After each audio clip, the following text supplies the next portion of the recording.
Om Namo Bhagavate Vasudevaya.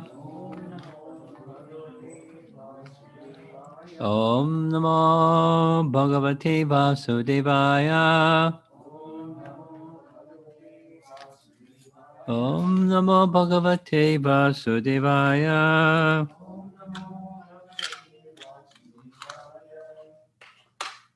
We're continuing reading from Ramayana. Very nicely written and condensed a bit by Krishna Dharma Prabhu.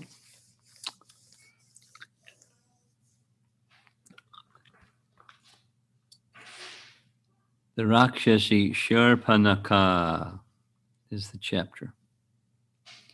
So we're in Panchavati.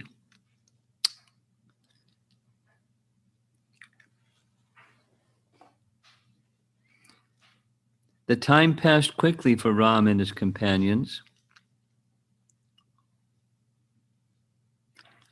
They lived almost in complete solitude, seeing only an occasional ascetic. Although Ram wanted to face the Rakshasas, no opportunity presented itself. One day, just as their 10th winter in exile was ending,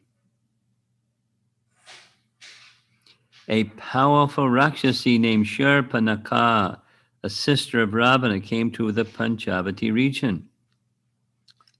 When she was roaming about looking for food, she saw Ram's footprints and followed them. Soon she arrived at Ram's cottage. As she came near the hermitage, she saw Ram seated outside his hut.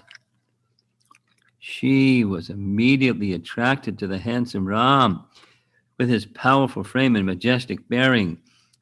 Her mind filled with lust, she assumed the form of a beautiful woman and walked slowly before him.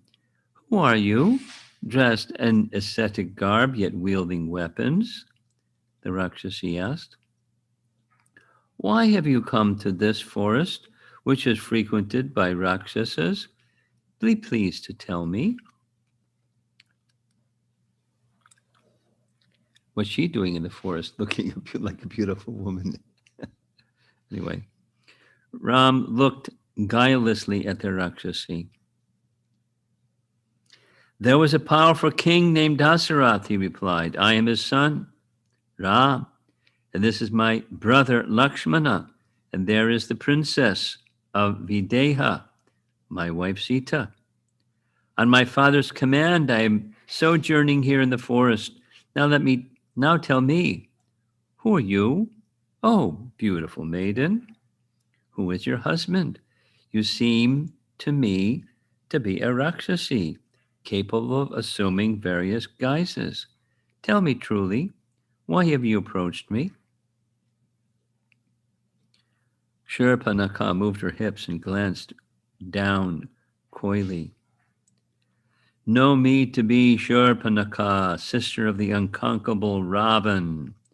Living here with my other brothers, Kar and Dushan, I range these woods, devouring ascetics and causing fear to all. However, upon seeing you, I long to embrace you as my husband. Pretty straightforward. Shurpanaka hoped that even if Ram was not attracted to her, out of fear of her, he might accede to her request. Hearing that she was a Rakshasi, Ram and Lakshman looked at her in surprise. In her fine silks and ornaments, she appeared exactly like a celestial maiden. She moved closer to Ram and smiled.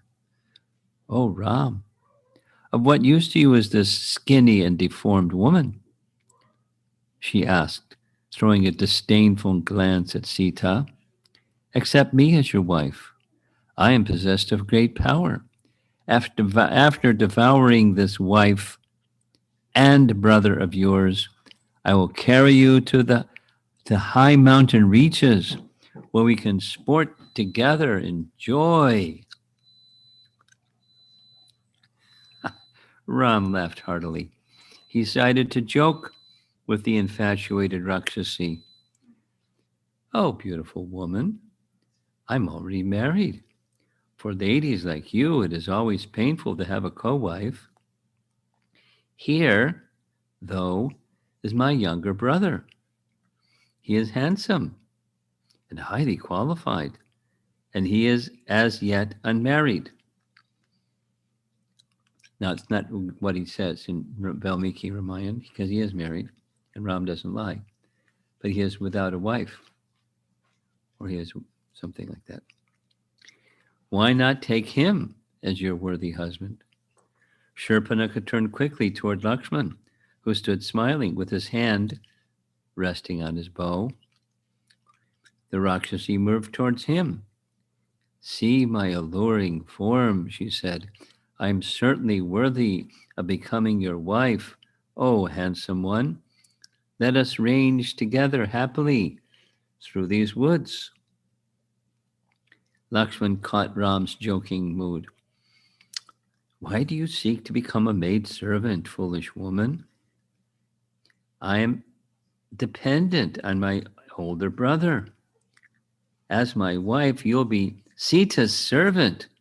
You should seek only Ram as your husband. Who could actually refuse you in favor of a human lady? Surely Ram will soon abandon this weak and worn out Sita once you are his wife. Shurpanakha was too simple to catch the joke. She took Lakshman's words to be true and turned again towards Ram, who sat next to Sita. Why do you cling to this hideous wife of yours? She asked, growing impatient. If it is her who stands between you and me, I shall now devour her, even as you watch. We shall then roam together at ease. Ooh. Shurpanakha rushed furiously towards Sita, even as a large meteor would fall toward the earth.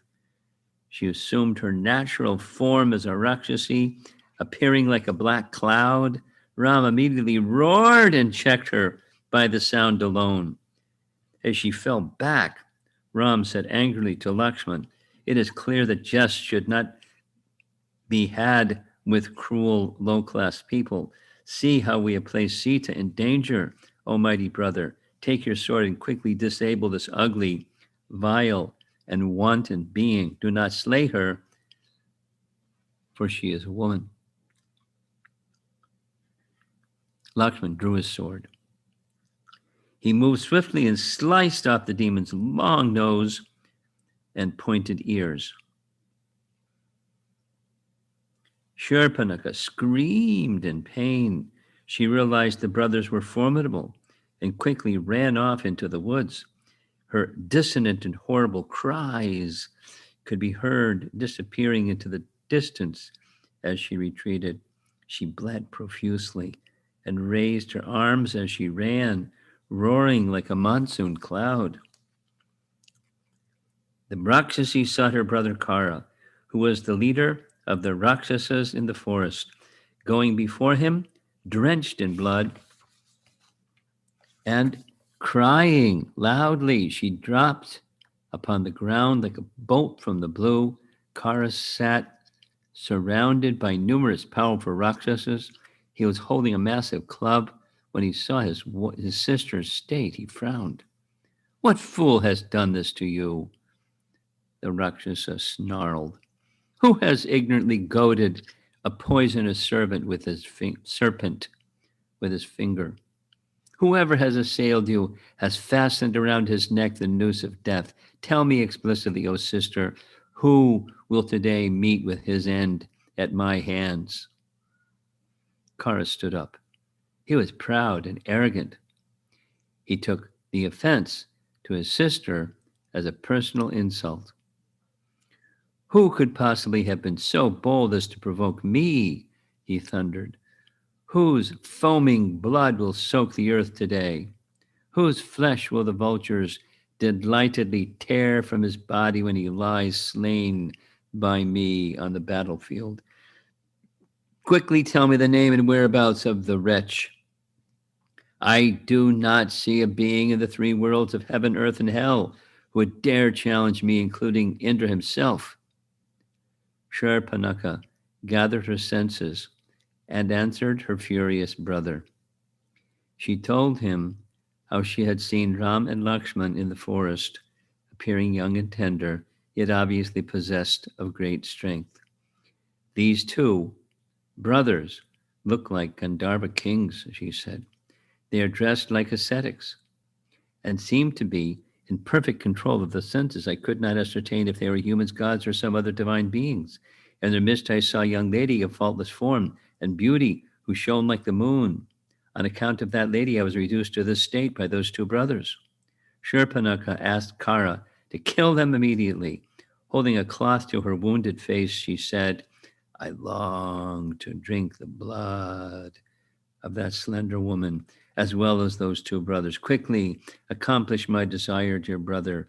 Go now to where they are staying and slay them in an encounter. Kara at once ordered 14 powerful Rakshasas to go and attack the two princes. He told the sister to accompany them. Once these Rakshasas have made the short work of those three, may drink their gushing blood, dragging their corpses on the field of battle, pierce their soft flesh with your long teeth.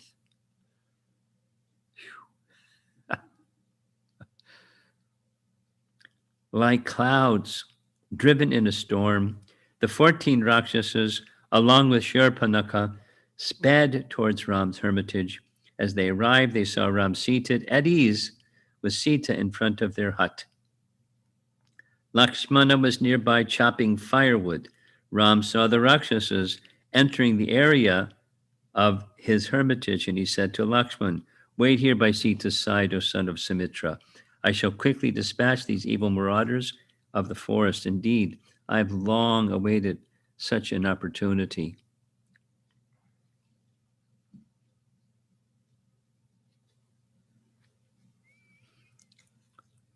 I'm looking at the painting. This is Shurpanakha, looking like a very terrible lady. Down here is Sita and Ram. They're right by Sita's hand is a rabbit, and Sita in the same stone as her is a little chipmunk. And Lakshman. Ram stood up and strung his bow in an instant. He called out to the Rakshasas, halt!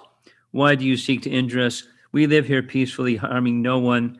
Armed with my bow, I aim to make this forest free from the likes of you. If you have any love of life, then flee now and never return. Otherwise, stand on the battlefield and witness my show of strength. The Rakshasas looked at Ram and laughed. Each of them was twice as tall as Ram. Their bodies were hugely powerful, and they were equipped with fierce weapons. They considered Ram's threat comical. It was a rare human who could face even one Rakshasa in battle, and they were 14. Their leader replied harshly to Ram, foolish human, what power do you have to face us in battle? He said, his voice resounding around Ram's hermitage like a great drum. You have angered our master Kara and thereby brought death upon your head. Hit by your iron clubs and swords, you will soon succumb to our might. Boast what you can, for in a moment you will give up your valor and indeed your life. All 14 Rakshasas rushed at Ram. They roared loudly and hurled large iron darts. Ram stood his ground, releasing 14 arrows. He cut down the darts as they flew at him. The Rakshasas raised their swords and closed in on Ram, their mouths open and their eyes bloodshot. Ram, moving more quickly than the eye could see, at once fired 14 arrows, one after another, at each of the demons. His long, straight shafts were made wholly of iron, with points sharpened on stone. They screamed through the air and hit each demon in the chest. Their hearts ripped apart. The Rakshasas fell to the earth, soaked in blood, like 14 great trees felled by a storm. Shurpanakha was astonished to see Ram's prowess. Surely he was not an ordinary man, nor his weapons that of an ordinary warrior. She ran away in fear and disappointed, fell again before Kara. I see. She ran away in fear and disappointment and fell again before Kara. Kara looked at her in surprise. Why are you still crying? He asked. I have already sent 14 brave fighters to oblige you. Those Rakshasas are unassailable and devoted to pleasing me. Without doubt, they will satisfy your desire. With me and my army as your protector, why do you wail? Shurpanakha told her brother what had happened. She sat before him, trembling, with blood encrusted on her face and clothes. Kara listened in amazement as she spoke. Although your 14 fighters were angry and impetuous, they were quickly slain by Ram. He exhibited fearsome energy and power. His arrows were like rods of death. All 14 Rakshasas are now prostrate upon the ground, killed by Ram. Oh, Kara, my mind is possessed by terror when I think of Ram. Be my protector. Shurpanakha rolled about on the ground, beating her chest and shedding tears. She mocked her astonished brother, trying to goad him into battle with Ram. What is the use of your idle boast? Go out and face Ram in a fight. You will soon see your energy and pride humbled. Or, if you actually do have any power, then let it be proved. Slay the two brothers today and avenge me and your 14 servants. Kara rose up like a serpent that had just been kicked. He screamed in anger.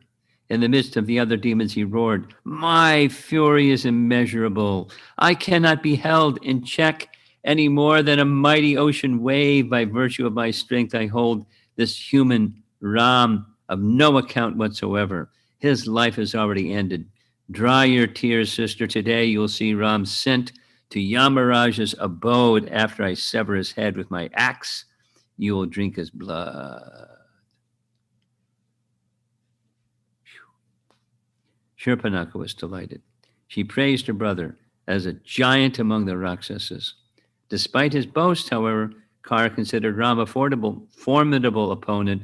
He gave instructions to his brother and General Dushan, O valiant one, prepare my chariot, fill it with every kind of weapon, order all the 14,000 Rakshasas under my command to prepare themselves for battle. I myself will march at the head of the high-souled Rakshasas to destroy the arrogant Ram. Dushan fetched Kara's huge golden chariot, which shone like the sun and was drawn by 100 spotted horses. It resembled the peak of the golden Mount Meru. In its center, it had a large ensign flagpole, made of cat's eye jewels. The chariot was bedecked with small gold bells on its sides. Its sides were studded with red and blue gems and embellished with carvings of alligators, flowers, trees, mountains, lions, tigers, and flocks of birds. Many flags flew from tall poles, and it had 8 golden wheels. Kara indignantly ascended the chariot and, raising his sword, ordered the army to advance. With a great clamor, the vast army sallied forth from the Janastan forest, holding clubs, darts, razor-sharp axes, javelins, maces, swords, scimitars, bows, and sharpened discuses. They moved off, all shouting their battle cries. Boys like this battle scene. You like battles? Kara urged his charioteer to spur on the horses. The sound of the swift-moving chariot filled the 4 quarters. The army followed behind Kara, some running on foot, some coursing through the air, others riding horses, still others on the backs of elephants. They were all seized with a desire to kill the enemy. As they drove forward, however, they saw various evil omens. The sky above them was covered with a huge gray cloud, which poured down blood red water. Kara's horses stumbled and fell, even on level ground. The sun appeared to be surrounded by a dark red edged halo. A gigantic, frightened vulture settled on Kara's ensign pole. Carnivorous beasts and birds cried in discordant notes, and jackals yelled. The wind blew violently, and thick darkness covered the four quarters. Stars flashed in the sky, and meteors descended with roaring sounds. Evil omens. Kara felt his left arm throbbing violently. His voice grew faint, and his eyes were filled with tears. A sharp pain filled his head, and he heard a loud ringing in his ears. Even though he saw these omens, however, out of folly, Kara did not return. He laughed loudly and said to his followers, "Disregard these evil portents, O Rakshasas. They do not bother me in the least, although they are terrible and inauspicious. I am able to stand before death himself. With my sharp arrows, I can shoot the stars from the sky." Kara railed foolishly, considering the omens to be sent by the gods, for whom he cared little. He raised his battle axe and bellowed, making the earth shake. "How can I return without slaying Ram and Lakshman, who are so proud of their strength? Today my sister will be gratified with the blood of those humans. I have never been defeated in battle, and am unafraid even of Indra when he stands with the whole heavenly host." The demons felt joy hearing Kara's valiant speech. As if bound and dragged by the noose of death, they raced toward Ram's hermitage. In the sky, many rishis assembled to witness the encounter. Gods, Gandharvas, Siddhas, and Charnas came in their aerial cars. The celestial beings, who were friendly to all, spoke together. "May all be well with the Brahmins," they said. "Even as Vishnu conquered the forest demons with his disc weapon, may Ram annihilate the Rakshasas." While the gods looked on, Kara, surrounded by his powerful generals, rushed forward, eagerly seeking combat. The Rakshasas suddenly approached the two princes, even as a group of planets might rush toward the sun and the moon. From his hermitage, Ram had seen the evil omens also. "Behold these portents, O brother, foreboding the imminent destruction of the Rakshasas. These gray clouds are raining blood, while my arrows are shaking in their quivers. This undoubtedly means death will soon overtake the entire Rakshasa horde." Ram felt his right arm throb, and his mind becoming enlivened. Such favorable omens indicate his victory. Although all around him he saw evil portents, he concluded that there would shortly be an encounter between himself and the Rakshasas, from which he would emerge victorious. As Ram contemplated in this way, he heard the distant crash of Kara's advancing army. The sound of beating drums and roaring Rakshasas filled the air. Quickly taking Sita by the hand, Ram said to Lakshman, "Take this delicate princess to some safe cave on the mountain. Please don't hesitate." Ram knew his brother was longing to confront the Rakshasas, but Sita had to be protected. Lakshman obeyed Ram's order immediately and took Sita to a concealed cave, which was difficult to reach. After placing her inside, he stood at the entrance holding his bow. Ram put on the golden coat of mail Agastya had given him. He strapped on the two inexhaustible quivers of arrows and tied his sword to his belt. Standing rooted to the spot, Ram looked like a brilliant flame suddenly appearing in darkness. He twanged his bow, which filled the quarters with its terrifying sound. The gods looked on, eager for the Rakshasas to be destroyed. They gazed at Ram, who stood fearlessly before the charging Rakshasas. He resembled the invincible Shiva, seized with fury, but he was single-handedly facing 14,000 terrible demons. Curious to see the outcome, the gods watched in anticipation. As the Rakshasa army rushed toward Ram, they seemed like a mass of dark blue clouds. The forest animals fled, terrified by the sound of the approaching army.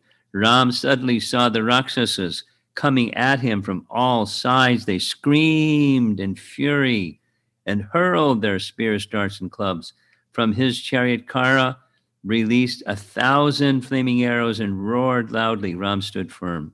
He was pierced with numerous arrows, and his limbs were smeared with blood.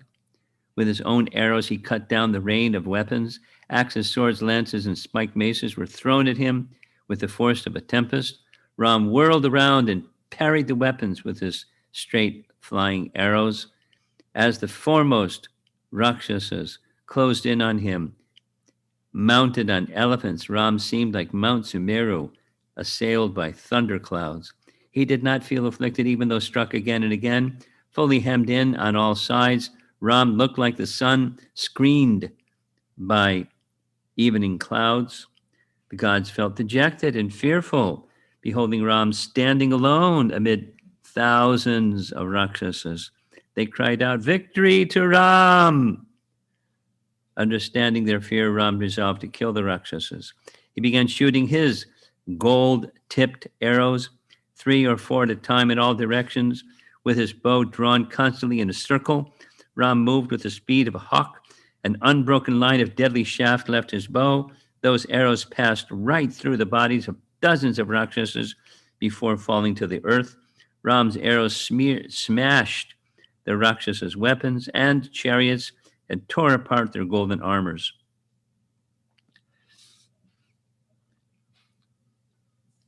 With their arms, legs, and heads severed, countless Rakshasas fell lifeless to the ground. Ram was enraged. He shot innumerable shafts that could not be intercepted and endured, and which killed the demons by the thousands. Horses, elephants, and Rakshasas lay mangled on the ground, crushed by Ram. The Rakshasas sent up a piteous wail. Some fierce and brave Rakshasas, who were leaders of the army and possessed of terrible might, rushed at Ram, hurling their barbed missiles and iron pikes. But Ram smashed their weapons to pieces, even as they flew at him. With razor-headed arrows, he cut off the Rakshasas' heads. They toppled over like trees knocked down by the blast of Garuda's wings. The surviving Rakshasas, wounded and dispirited, ran to Kara for protection. Kara consoled them and ordered Dushan to attack Ram. The mighty Dushan was capable of contending with 10,000 warriors at once. With a great roar, he urged his chariot forward. The Rakshasas were encouraged to see their leader advance, uprooting trees and lifting massive stone slabs. They charged once more at Ram. The dreadful encounter between Ram and the Rakshasas was fearful to witness. Ram alone appeared like hundreds of warriors. The demons could not tell when he took out his arrows or placed them on his bow. They only saw him pulling his bowstring and an endless stream of arrows being fired. The demons rallied themselves and rushed at Ram. All at once, from every side, they hurled trees and rocks with great force.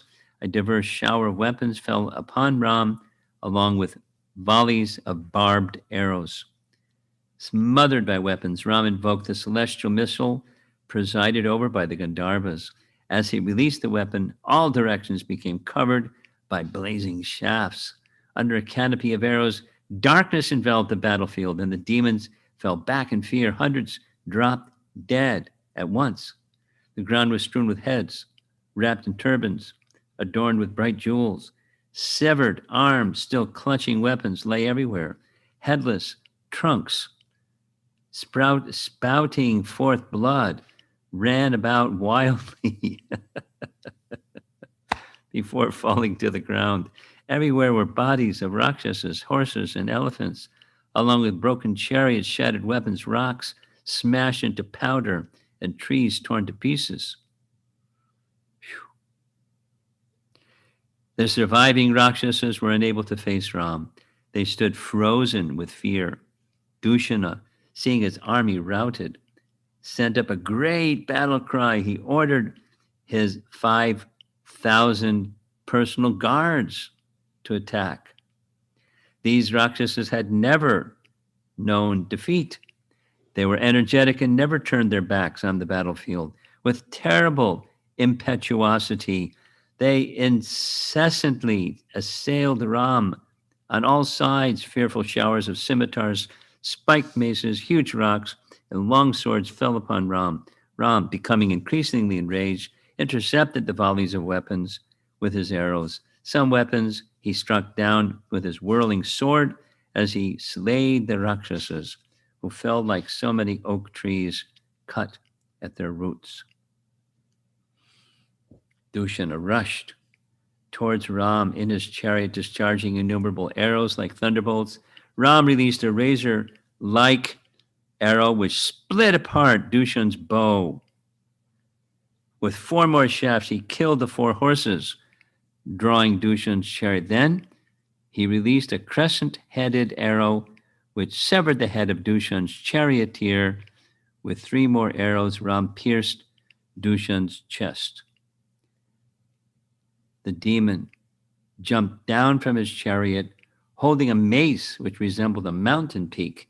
The glowing club was studded with sharp iron pikes and belted with gold that was capable of crushing the celestial army and smashing down the gates of their citadels.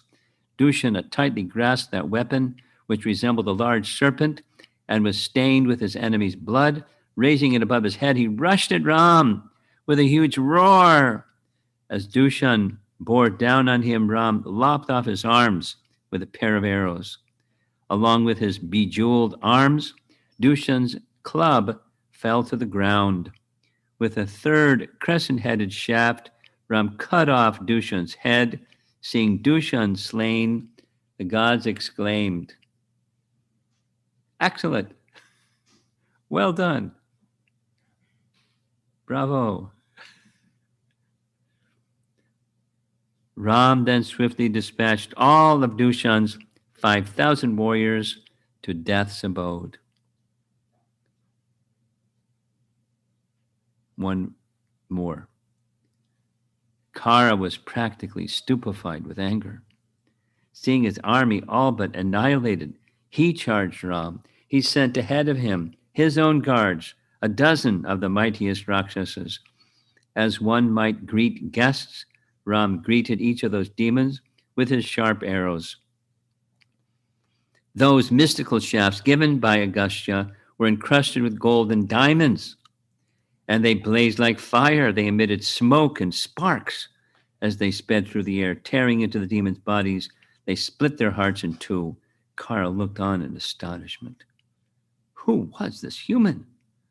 Besides his personal guard, the 3-headed Trishira was the only other demon alive. Kara advanced towards Ram, but Trishira checked him. "Simply command me, O Lord, and I shall vanquish this man," Trishira said, raising his mace. "See him thrown down today by my might. This wicked one deserves death at the hands of all Rakshasas. I shall kill him now, or I'll lay down my life on the battlefield. Then you may march against Ram yourself. Therefore, just order me to fight." Trishira, who was wishing only for death, received Kara's permission. He mounted his glittering chariot and rushed again at Ram. The demon appeared like a moving 3-peaked mountain. His volley of arrows resembled a black cloud. As he charged at Ram, he roared like the crash of a giant drum. Ram met him with a profuse number of swift arrows. Although the arrows dug into Trishira's body, he simply laughed. He hurled a gold lance tipped with steel and fastened all over with many small bells. The lance glowed like fire as it sped towards Ram. Firing 3 arrows at once, Ram cut the lance into 4 pieces. It fell at his feet like 4 shining stars dropped from the heavens. There's 4 more pages of fighting, 3.5. Trishira immediately shot 3 barbed arrows, which struck Ram on the forehead. With blood gushing from his head, Ram appeared beautiful, like a mountain tipped with red oxide. Provoked by Trishira's attack, he laughingly shouted, "Just see this demon's strength and valor. But what will it avail him? His arrows, although fired with all his power, strike me like so many flowers. O demon, now see my prowess." Ram became excited. He shot 14 serpent-like arrows into Trishira's chest. With 4 more shafts, he killed the Rakshasa's 4 horses. Ram severed the heads of his charioteer with a broad-headed arrow. He then struck down the demon's ensign and shattered his chariot. As Trishira leapt from his broken chariot, Ram struck him on the chest with an arrow imbued with the force of a thunderbolt. The Rakshasa stood stunned by that arrow. Ram quickly fired 3 razor-headed arrows which lopped off the demon's 3 heads, and the heads rolled on the ground with their golden earrings glittering. Trishira's body fell like an uprooted tree, and the ground shook. Kara felt fear enter his heart. His entire army was slain. Fierce Rakshasas who could face even the gods now lay dead on the battlefield. He looked at Ram, who stood as immovable as the Himalaya mountains. Still, Kara urged his charioteer forward. He drew his great bow to a full circle and fired innumerable arrows at Ram. His blood-sucking shafts sped through the air like angry serpents. Kara then displayed his mystic power and filled the 4 quarters with arrows. Ram at once countered Kara's shafts with his own.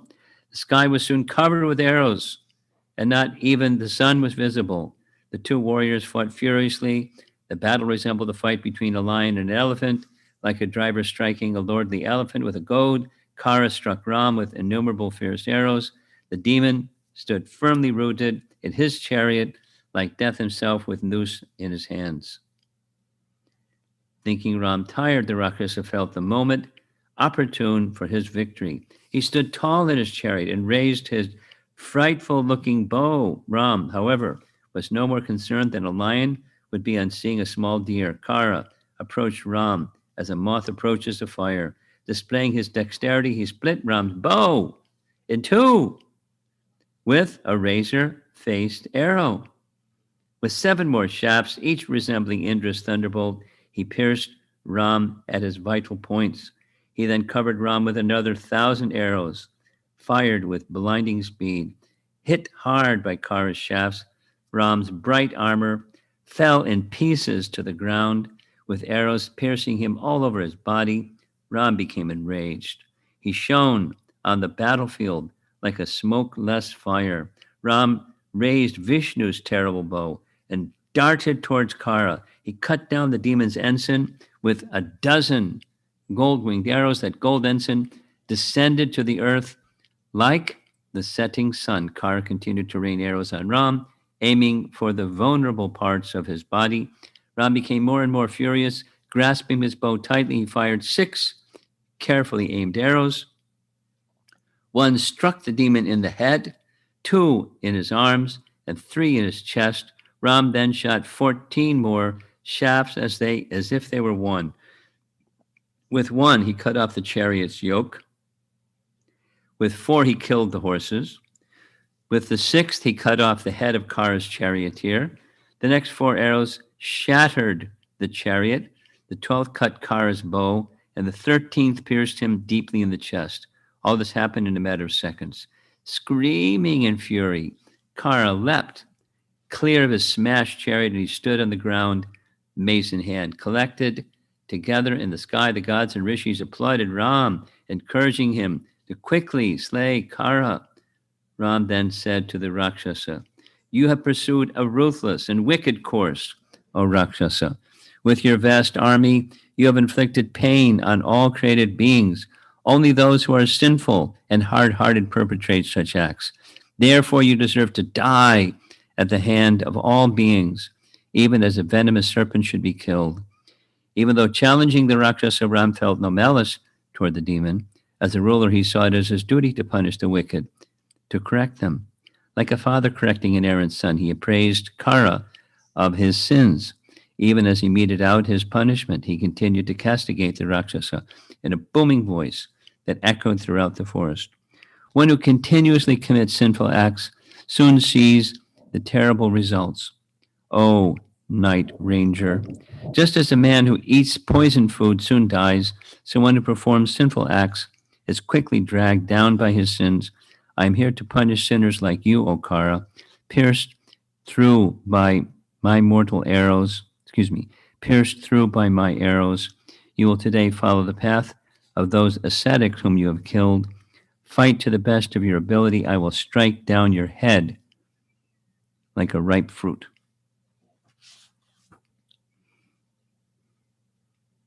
Kara laughed. He was impervious to any good instructions.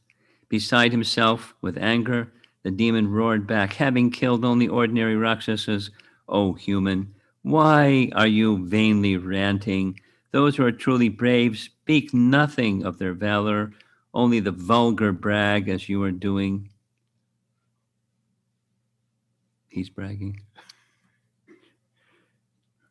O disgrace of the royal class, just as brass taken for gold reveals its baseness when placed in fire, so you have shown your baseness now that the hour of your death has arrived. Kara raised his mace.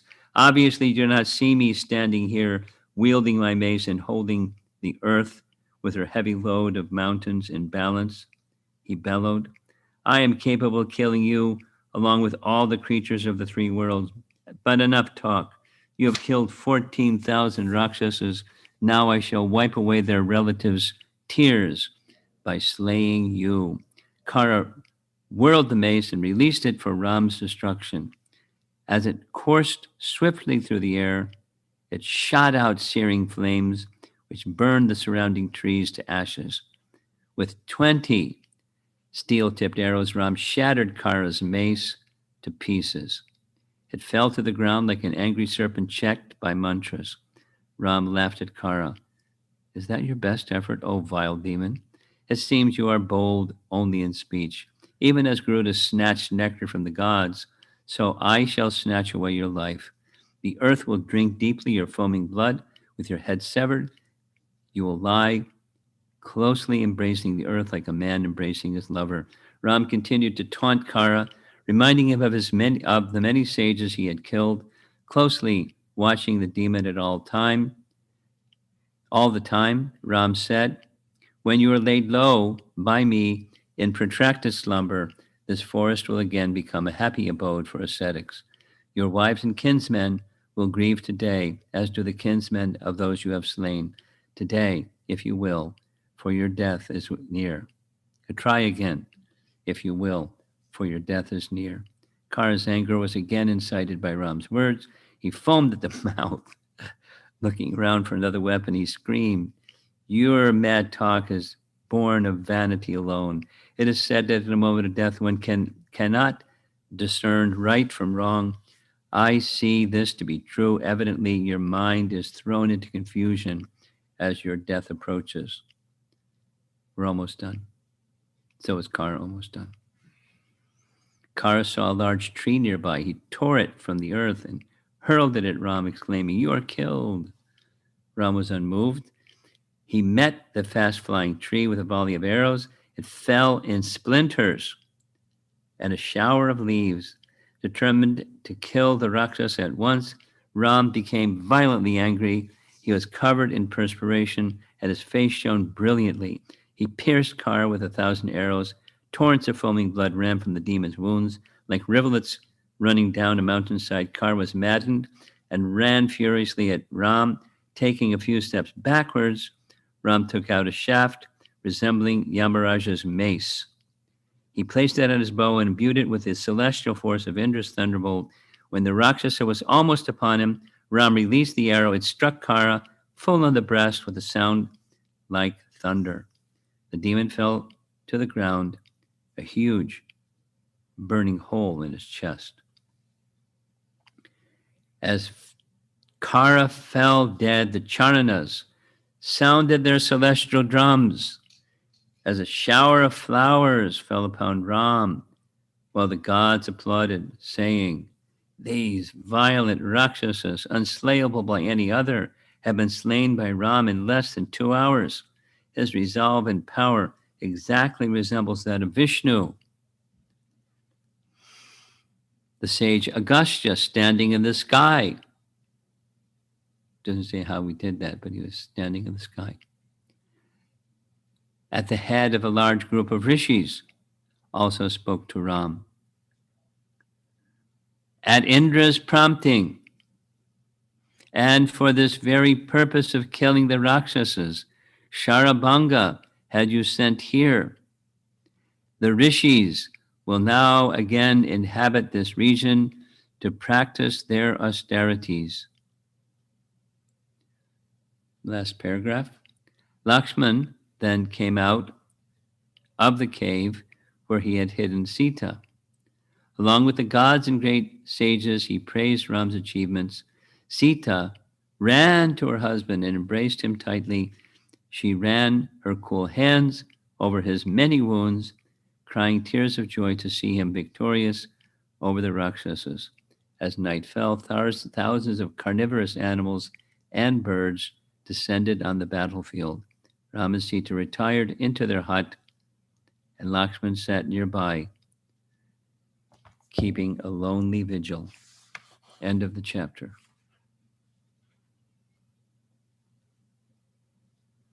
More excitement to come. Ravana's lust incited.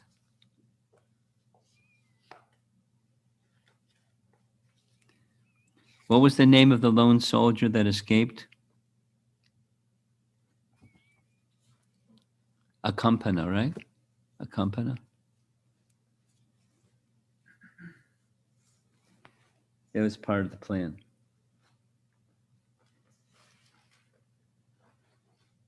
It said that Akampana was able to escape because he assumed the form of a woman who Ram wouldn't kill, and then he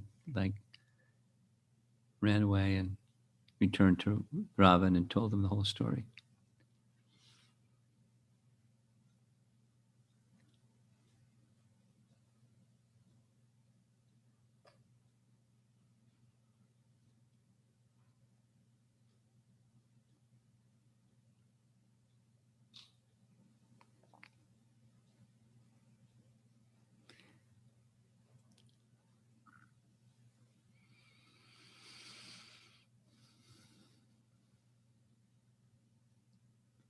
Exactly when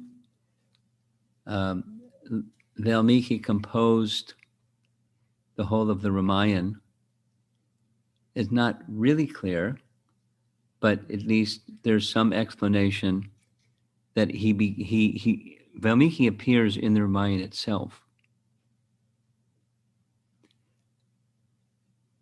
And one commentary indicates that he began composing Ramayana after he met Ram and Lakshman and Sita before they went to Chitrakoot, because he saw them on his way. And the explanation is that similar to Vyasadeva, in Vyasadev's trance, he saw the personality of Godhead under the order of Narada. So similarly, under the order of Brahma,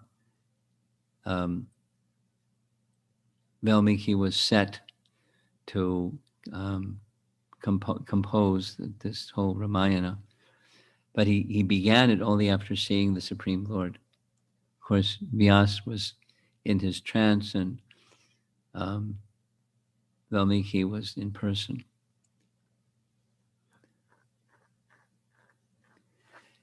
It's also described that the Vedas, including the Itihasa and Purana portion, they're literally transcendental and eternal. That is to say, Vyasadeva was just manifesting the Vedas. He didn't go on a creative writing spree. He just manifested them. Or what Valmiki did is similarly the eternally existing history. One of the main differences between itihasas and Puranas is the itihasas have the format of following chronologically, whereas the Puranas do not. They're not bound by the chronology. It's topics, and then the stitching of the topics together in different ways. But both of them, they're not creations. They're manifesting that which is eternal. There's scripture that says all of that. So what Vyasadeva, what Valmiki did was he had the capacity given to him because of his unique devotion to Ram by chanting Ram's name for 60,000 years, etc.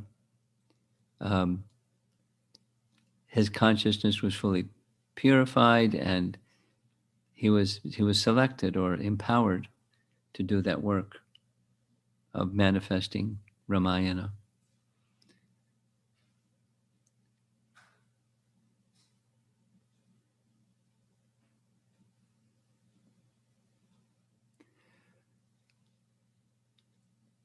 In different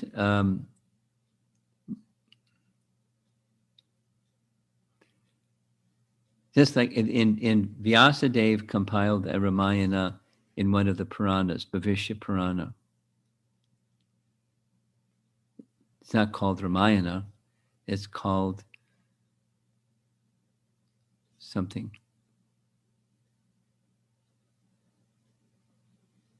Adhyatma Ramayana. Adhyatma Ramayana. But it follows basically the same narration. And there's differences. There's some variation, not extreme. The storyline is basically the same. But in some of those, there's more emphasis on his divinity by, the person who's narrating the story. And Valmiki doesn't reveal much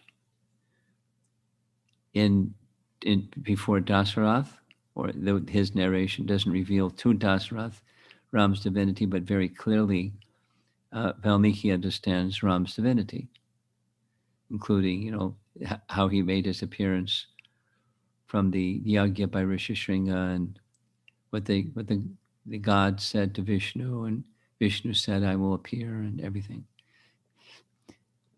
Some have more, some have less, but one of the interesting things is in the narration, there's sometimes description of Ram feeling feelings that are quite non-omniscient. And then there are some expressions of his omniscience. So it's kind of moving back and forth between divinity and humanity. And the expression we read yesterday is he was doing that for the sake of the pastime itself, for the sake of, we could say, for us, the reader. He didn't. Say it differently. It's not at any time that the omniscient Supreme Lord becomes omniscient. He's always omniscient, just like he's always existing. But the pastime or the influence of his internal potency permits different pastimes where he appears to be human-like, even when he's not before his devotees. He's just performing very consistent pastime.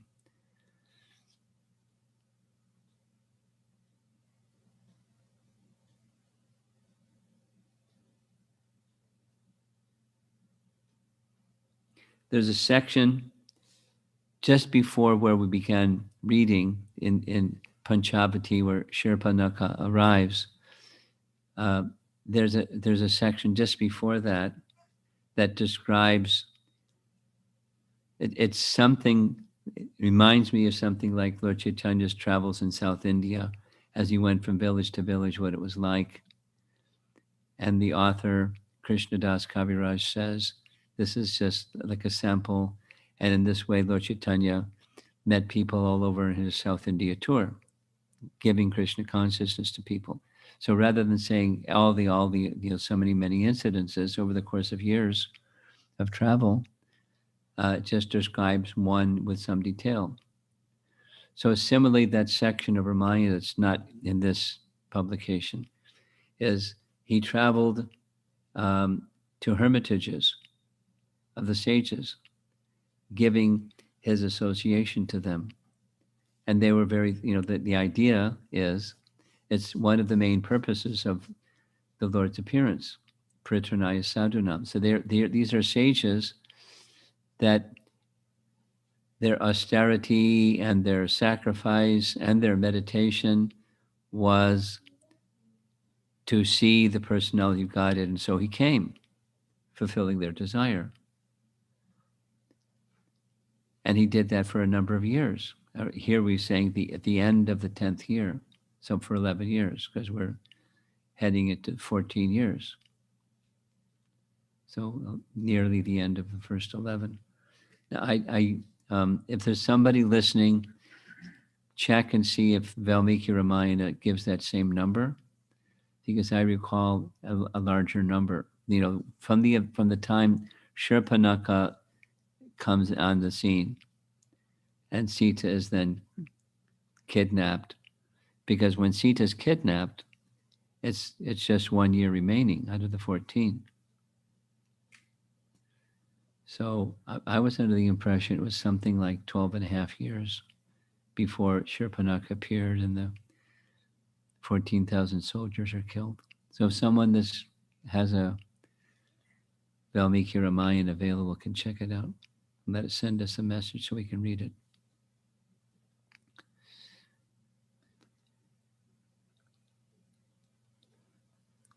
So let's see if there's some discussion with the persons who are with us. And that gives us some time for the online people to send in whatever they want to discuss. So we have a little portable microphone. Anybody would like to ask something or discuss something? Thank you, Guru Maharaj. So today is Hanuman Jayanti actually, so I thought I will just talk a little bit about Hanumanji. So when Lord Hanuman meets Lord Rama, he did not recognize, but Lord Rama recognized him, and He would say it again. Lord Rama recognized Hanuman. You're saying Hanuman did not recognize him? Yeah, because he was. That's not my understanding. Is different. Keep going. Yeah, so I was thinking because he was eternal servant of Lord Rama. Uh, so is there any pastime before that pastime where he has any services or he had any lila with Lord Rama before he first met Lord Rama There were no services or encounters or interaction between them prior to their meeting. But your description of their meeting is not the same as mine. From Hanuman's side, he was a minister, and he had shape-changing ability. And Sugriva said, "Take the form of a Brahmin and go before him and evaluate." However, when Hanuman came immediately before them, just seeing them, the countenance, etc., they were to be trusted. So he immediately revealed his identity. And then Ram was, diplomatically not speaking to Hanuman. He was speaking to Lakshman about Hanuman. saying things about Hanuman. He speaks perfect Sanskrit, hearing his voice inflection, and he's examining the characteristics of Hanuman. And from the Sri Vaishnava Acharyas, it's a description of how one who's going to become empowered to be in the role of guru has to be examined before he becomes guru. And after this and that and the other thing and the other thing, Ram decides, you're the one, here's the ring. When you find Sita, I have confidence you'll find her, show her this. So it's like you're now anointed to perform the guru function. So that's my understanding from commentaries. It's not as you said it. Ram immediately understood and Hanuman didn't. The other way around. Very quickly Hanuman did, and Ram was still examining.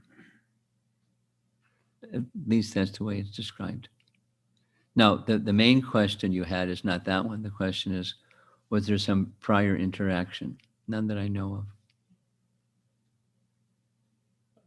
Yeah, this is something new to me today, actually. Well, what Lord Chaitanya and Lord Nityananda, they're eternal associates, but they met for the first time after some years. Yeah. Chaitanya Mahaprabhu was 19 or 20, and Balaram was something like 24, and they hadn't met. They're eternal associates. It's okay. It's okay. They had no interaction. It's just they're meeting. Okay, so probably what what Uh-huh. that what I have been knowing for a long time, I mean, through these stories, and that those are all. Well, be careful where you're hearing from, right? Okay. Anything back here? Could we take the microphone so that our online people can hear what you're asking? You'll have to speak a little louder because I couldn't hear either. Did Hanuman saw universal form of The universal form? Mhm, Did Hanuman see Ram's universal form? Krishna's? That's a very interesting question. I don't know if there's any record of anyone seeing Ram's universal form. But on Arjuna's chariot, Arjuna saw. That's okay. Arjuna's chariot, he will be there on top of Is the his microphone turned on? on Arjuna's chariot. Arjuna carries a flag of Hanuman. Yeah, flag of Hanuman is there. He did not see that time also. You mean from the flag of Arjuna, did he see the universal form? Is that your question? Yes. Yeah, you got spiritual vision.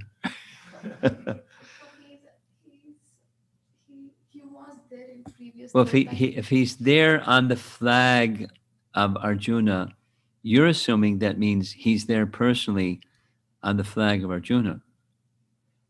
I've never really thought that Hanuman being on the flag of Arjuna means he's personally hanging on to the top of his, chariot pole,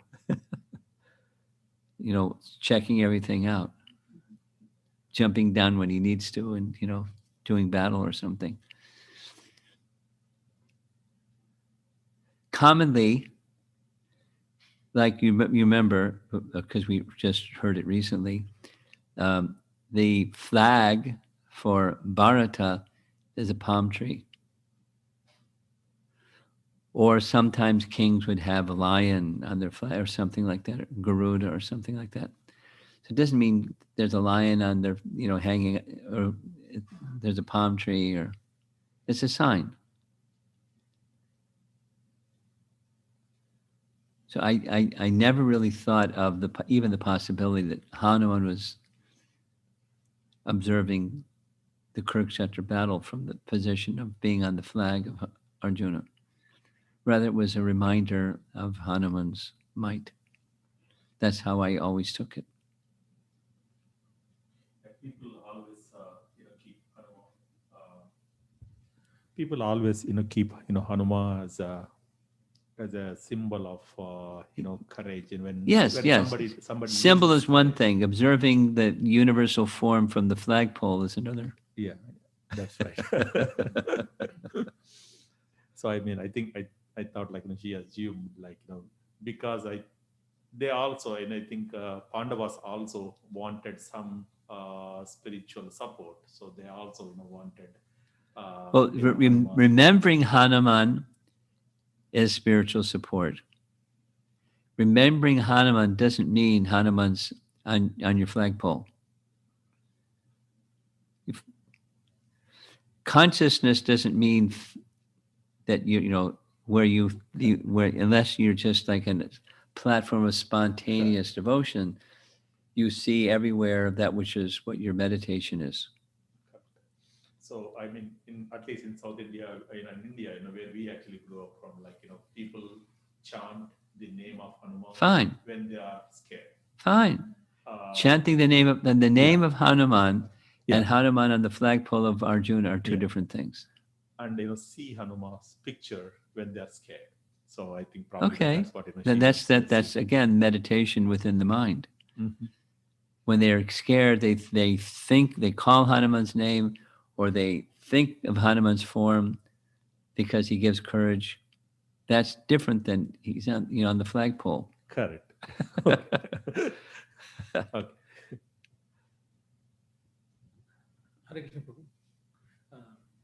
You got to speak just like Yeah. yeah. Thank you. I thought there is a pastime in Mahabharata where Arjuna and Krishna interacts with Hanuman, and they take permission. Like Arjuna asks his permission to have him as his flag on his chariot.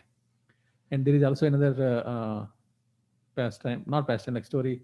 At the end of the Kurukshetra war, Krishna asks Arjuna to come out of the chariot. As soon as he comes down, Arjuna, the uh, Hanuman disappears from the flagpole, and then the chariot gets burned because, like, till then Krishna was protecting his chariot because as a protection to Arjuna during the Kurukshetra war. Well, taking permission from Hanuman to put him on the flag or the flagpole of Arjuna is one thing. That he's on the flag of Arjuna's chariot, of his form, it's the remembrance of and receiving courage from, etc., etc., the auspiciousness of just his being on the flag, the image of Hanuman being on the flag. It's not the same as Hanuman watching the universal form from the flag. And this other, I'm not familiar, that Hanuman got down from the flag and immediately the chariot burned. As Krishna comes down, and first thing at the end of the war, Lord Krishna asks Arjuna to come out of the chariot. Till then, like Krishna says, like because of me, the chariot was not Damaged. destroyed. If not, like because of all the arrows and all the astras shot at his chariot, it would have been demolished, like or destroyed long back. Because of Krishna or because of Hanuman? Krishna's. Okay. As soon as as soon as Arjuna comes down and Krishna comes down, even Hanuman also disappears from the flag. Then the chariot gets burned. Okay. Krishna says to Arjun, get down. Arjun gets down. Then what happens with the flag? Arjuna, like Hanuman disappears from the flag. Someone does what? Hanuman disappears from the flag. He disappears from the flag. Right. He disappears from the flag. And then the chariot burns. Correct. So that would sound like he's there personified, not just an image of. That's what, like, that's why he. That's what it sounds like. From the Hanuman to be added to his flag. Before then, Arjuna did not have the Hanuman as his flag because, like, when during the. If you don't mind, I'm going to see if there's various renderings of Mahabharata, and I'm going to check it out. It's important. It's related to this whole Ramayana, reading that we're doing. So, can you take notes and then send me that note, and I'll ask somebody to do research, because there's multiple Mahabharats, as you know. Not that it's, yeah, and see if that's, and I'll report back to the group here. Because sometimes, do you remember reading it, or you saw it in a movie? You read it? Okay. But you know what I'm saying? Movie producers do weird stuff.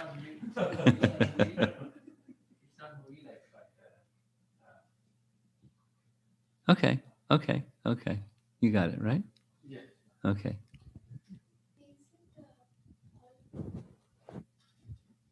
Always Hold it Shiva closer. Your meditate voice on is soft. We want to hear you. always Shiva meditate on Rama. Who did? Shiva, Lord Shiva. Shiva. Well, in Srimad Bhagavatam, it doesn't describe like that. In Srimad Bhagavatam, it gives of the Vasudeva, Sankarshan, Pradumna, and Aniruddha, his meditation is not upon Vasudeva, who is Lord Ram. But there may be other places where, how about you do this? You see if you can find some Shastra Praman that says that Lord Shiva is meditating on Lord Ram. And I can show you some Shastra Praman where it says he's meditating on Pradumna or Aniruddha, I forget. How's that? Vishnu Sahasranamams, there is one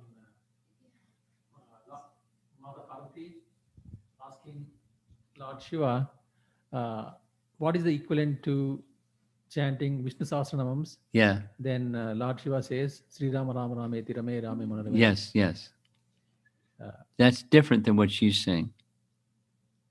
The power of the names is different than who is it that Shiva is constantly meditating upon. That's different.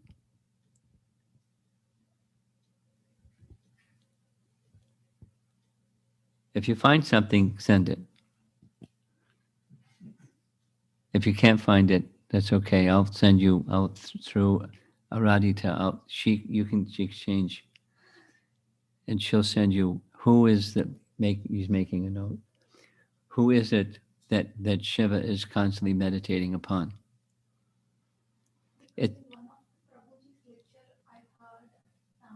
I want to see the Shastra. You can ask the Prabhu who said it. Where's the Shastra? You know what I'm saying? Okay, how are we doing with online? We're ready. You got to speak slowly and clearly too. First question from Sashimuki Mataji. Vyasadeva is an incarnation of Lord Vishnu himself. In a similar way, is Valmiki also an incarnation of the Lord? No. And that Vyasadeva is incarnation of Krishna is very rare. What that means is, at the end of every Dwapara Yuga, at the beginning of every Kali Yuga, someone does that function. And it's not always an incarnation. For example, in Vishnu Purana, Parashara Muni says 2 yuga cycles ago, I was Vyasadeva. So it's different persons occupy that post. It's a post. And Valmiki is not a Vishnu Tattva. He's Jiva Tattva. Next. Next question from Uttam Bhaktadas. My understanding is that Itihasas and Puranas manifest in Kali Yuga only, not in other ages. Is that correct? I don't know if the answer is yes. It sounds right, but it sounds right. But they're part of the original Vedas, and therefore, in that sense, they're eternal. But manifesting in Kali Yuga only may very well be the case.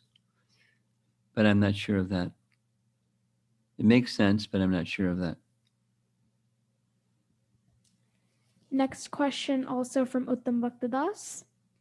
Is it correct to assume that these demons were more powerful than modern warfare systems Oh, yeah. That's correct to assume. because they could even terrorize demigods in the outer space? Yes. Yes. They had powers beyond modern powers or earthly creatures. They're very powerful. Next question from Sanchari. This is a curiosity question. We know that Lord Rama was the model of virtuosity, especially the devotion shown in his relationship with his parents and the fidelity in their orders. Did Lord Rama ever have a different opinion to his parents?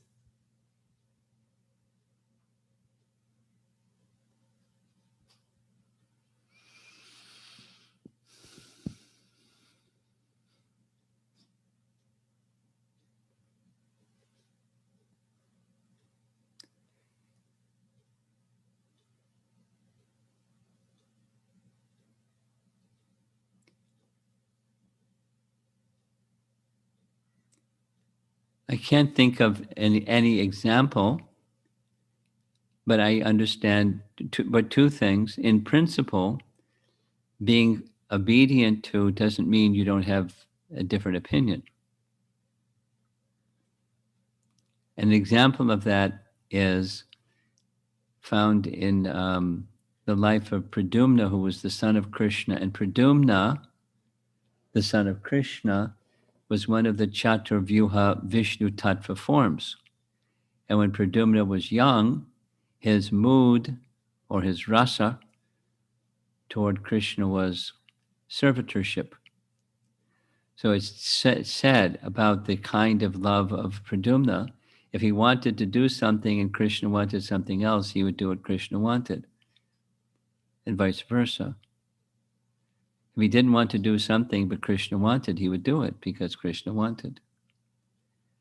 So servitorship of a son to a father or Ram to Dasrath doesn't mean they didn't have different opinions or different views on things, but it was always submission to the will of the father.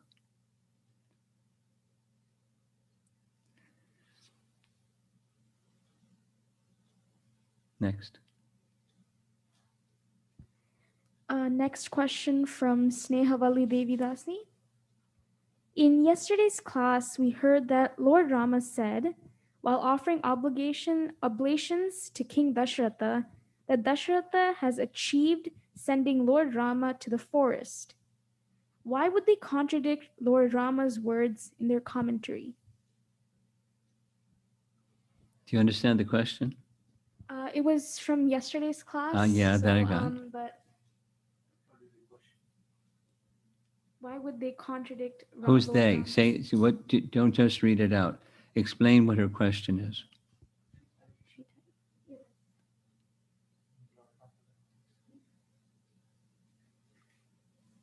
What's the contradiction of words?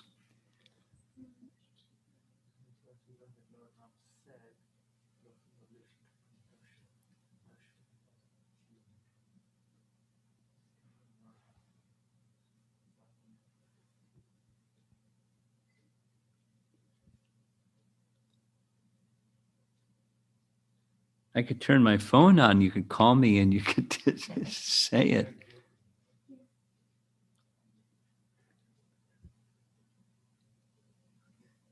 Should I read it again? In yesterday's class, we heard that Lord sent it 3 paragraphs.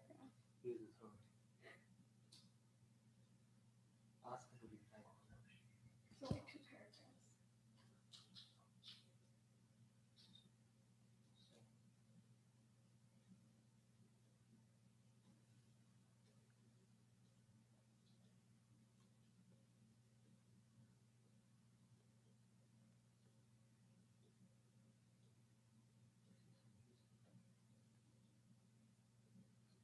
Reword it and send it again in clearer language. She's doing it. Go. So read the next question. There's no next question. Yeah, we're going to give you the microphone before you lose the people that are online. You got to turn it on now. You got to turn it on, the little button. Ah, Um, earlier, somebody asked the question when speak right into the microphone. It's Mother Sita was away. I mean, she sent to the forest. That time, Ram's mother's Kaushalya, everybody wanted him to get back. Might have asked him to get to get back return to Sita. Ayodhya and rule. That's what you're talking? When he was in Chitrakoot, they wanted him to return. Yes. That's your point? Uh-huh. Now? The parents, mothers. His mother, yeah. But, he was following his father. Vashishta wanted. He was following his father. He had given his word, and, he's not going to go against his word, not going to go against his father's word, nothing. He was locked in. So if you're bringing out the point, yes, Ram disobeyed his mother, but he was already locked in. He couldn't do a U-turn. It couldn't be anything else. Because he gave the word. Yeah, he gave his word. He gave many reasons, but that was one of the biggest ones. My father gave his word. I gave my word. That's it. Kings don't break their word. Virtuous people don't break their word. Something behind you? Yeah. If I think King Dasratha was alive, if he asks him to come back, maybe he would have returned. No, because he asked him. Well, he didn't specifically ask him. That's a good point. But it was through Kaikeyi that a vow was already given by the father 3 times in the name of Ram. I swear, whatever you want, in the name of Ram 3 times. So it's done. Even if he had changed, it's done. So yeah, it's one of those things about life. If somebody said, you know what, I asked you this, but I'm withdrawing this. Now I'm asking you that.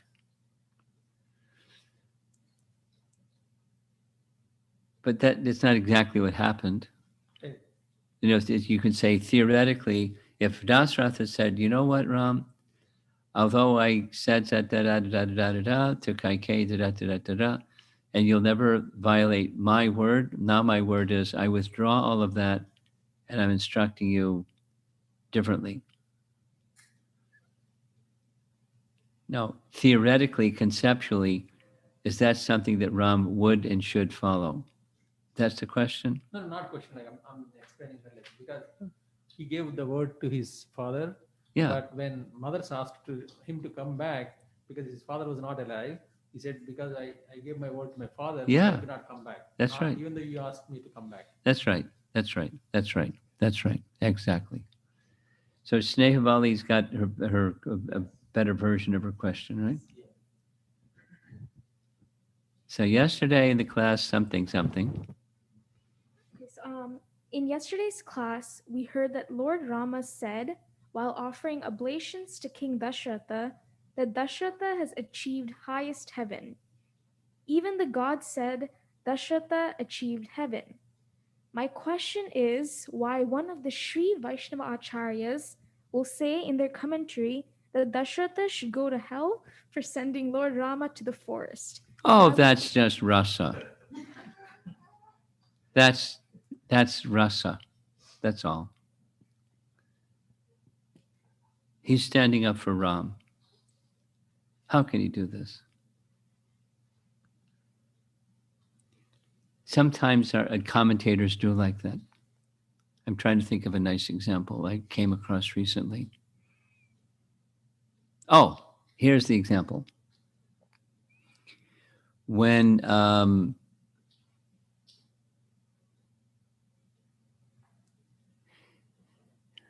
one commentator takes exception to Shukadev Goswami speaking some harsh words about, let's see,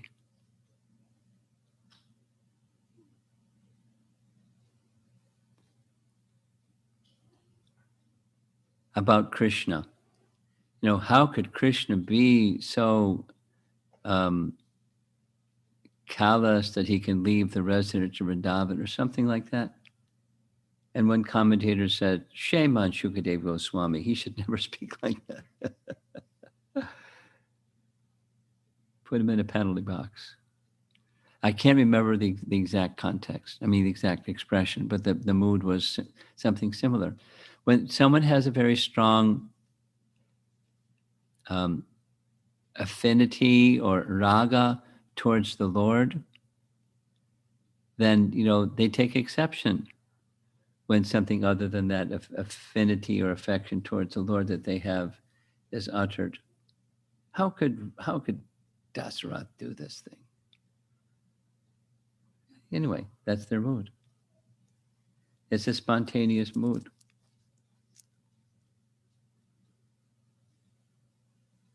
That's it.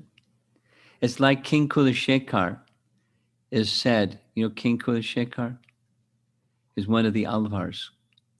And when he heard, he was one of his priests was reciting Ramayana, and he heard that Sita had been kidnapped, and he stood up and grabbed his sword and said, "I'm taking my whole army, and we're going to go to Lanka and retrieve Sita." And he marched off with his army and was up to his shoulders in the ocean water with his sword raised in the air.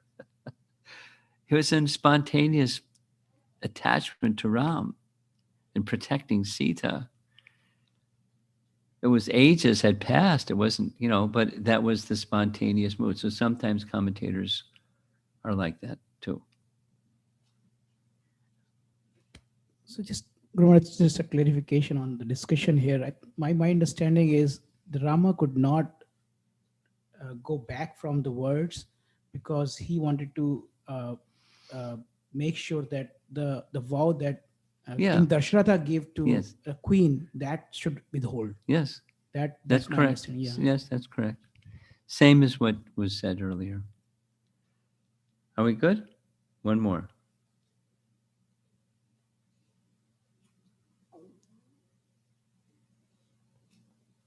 Another question from Shashimuki Mataji. Okay. My understanding is Valmiki wrote the Ramayana after he saw Lord Ram in the forest. Yes. How did Valmiki know about Lord Ram's childhood pastimes? You mentioned Valmiki is a Jiva Tattva. Does Yeah. that mean Jiva Tattvas are eternal personalities? No, it doesn't mean that. It means he was given the power to see. He was given the power to see. The power was given to him, ultimately from Lord Vishnu, but via Lord Brahma. He was given the power. You will see the pastimes happening before your eyes. You'll understand the hearts and the feelings of all the persons who are speaking. All this is being bestowed upon Valmiki. He's a jiva, but he's given powers beyond those of ordinary jiva, in part because of his purity and his devotion to Ram. So he was given, passwords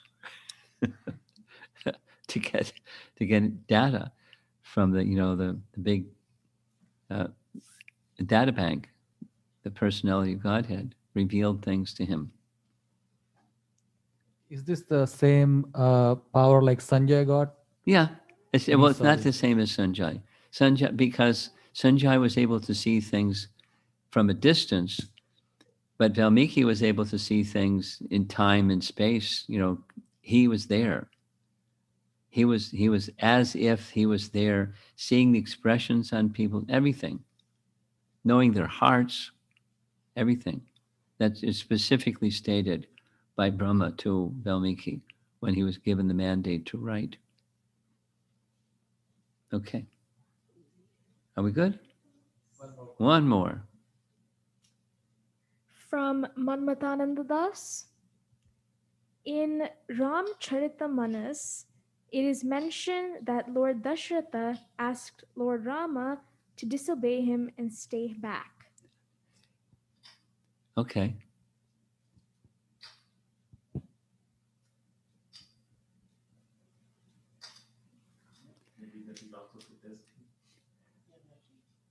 But he can't disobey him. It's okay. And then he didn't disobey him, although, okay, so that's it. There's one more. Another one who just sit around, some more will come in, I guess.